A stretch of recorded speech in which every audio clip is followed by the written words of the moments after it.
अखिलेश से पूछा गया तो अखिलेश ने कहा वो वीडियो है देखना, ऊंचा बोलो सुनाई नहीं दे रहा है।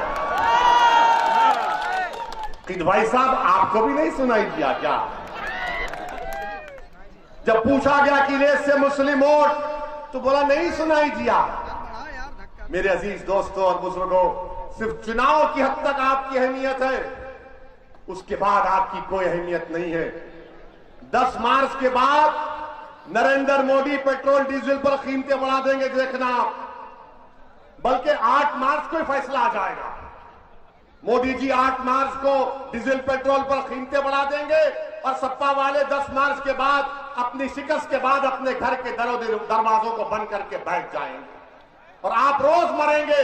आप आकर आज हमसे कहते जिंदगी मौत का मामला, कौन सी जिंदगी मौत का मामला है? मुजफ्फरनगर का कांड हुआ तो क्या मौत नहीं हुई? तुम कहां नजर आए? लोग बोलते कि मजलिस के अगर 8-10 एमएलए जीत गए तो क्या होता है। मैं आपको एक मिसाल देकर अपनी बात खत्म कर दूंगा। भारत की पार्लियामेंट में मजलिस के सिर्फ 2 एमपी हैं और जब 2 में से 1 खड़ा हो जाता है तो बीजेपी के 300 एमपी खड़े हो जाते हैं हमारा इस्तेमाल करने के लिए। कोई कहता है बैठ, कोई कहता है आतंकवादी, क्या क्या नाम शनाब बकते हैं, मगर आपकी दुआओं की वजह से, अल्लाह के फजलो करम की वजह से हम बेबाकी के साथ आपकी नाइंसाफी का जिक्र करते हैं। कानून बनाया गया CAA का, भारत की पार्लियामेंट में सपा बसपा के सब लोग थे, बहादुर थे।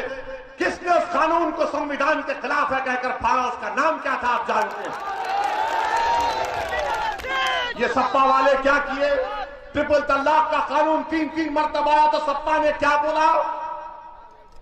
क्या CAA के प्रोटेस्ट की आवाज उत्तर प्रदेश के विधानसभा में सुनाई दी?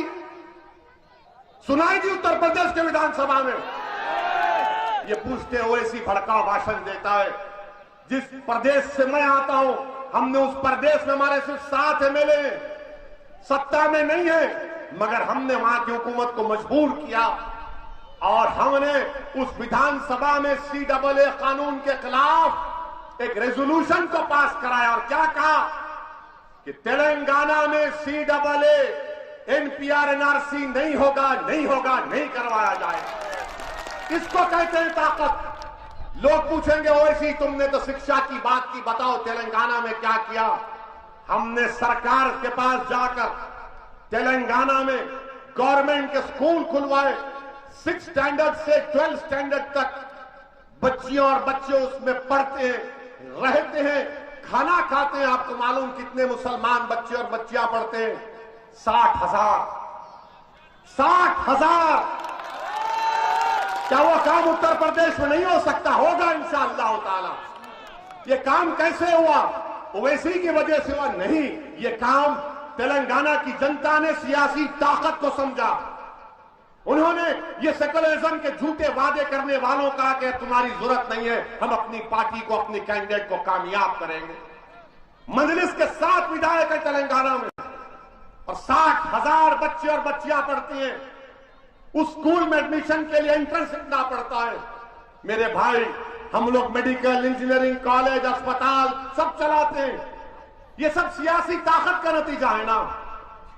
अगर आप एक मर्तबा यहां से विकास श्रीवास्तव को और भागीदारी परिवर्तन मोर्चा के प्रत्याशियों को कामयाब कर देंगे तो उत्तर प्रदेश में एक नई तारीख लिखी जाएगी।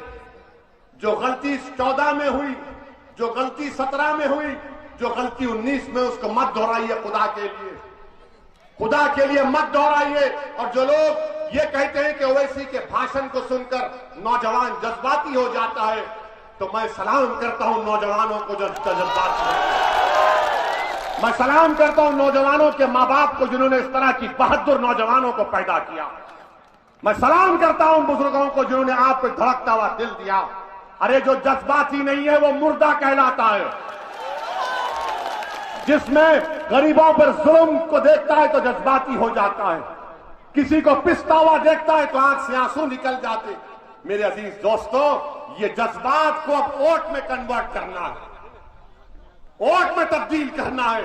बिला खौफ और पूरे एतमाद के साथ जाकर अपने वोट का इस्तेमाल करिए। मेरा भाई यहां से कामयाब होगा ये सेकुलरिज्म की कामयाबी होगी।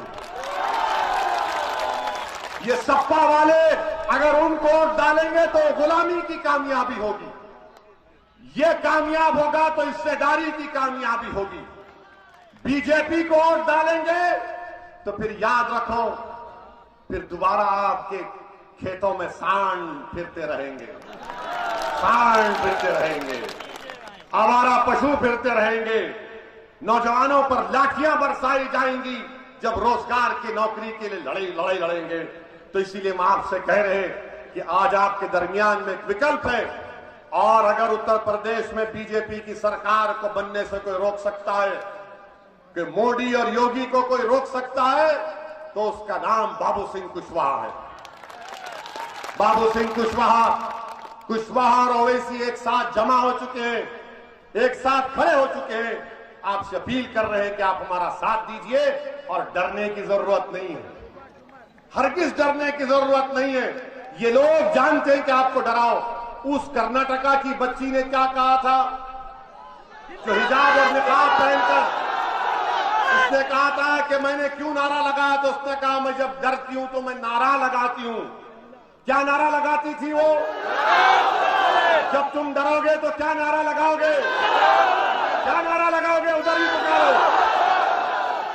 डरना नहीं मेरे भाई, जमीन व आसमान के मालिक से डरना, ना ओवैसी से डरना, ना कुशवाहा से डरना, ना अखिलेश से डरना, ना योगी से डरना, ना मोदी से डरना, किसी से नहीं डरना।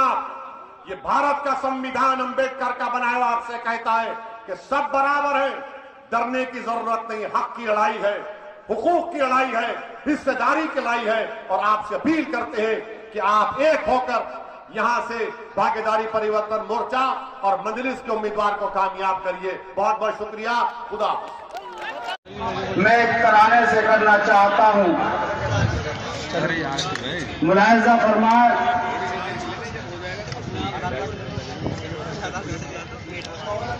ऐ वतन तेरी खातिर जान दे लुटाते हैं,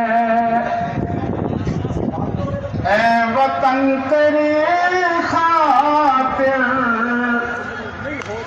जान भी लुटाते हैं, और तिरंगे को अपना हम कफन बनाते हैं। अपने ना समझ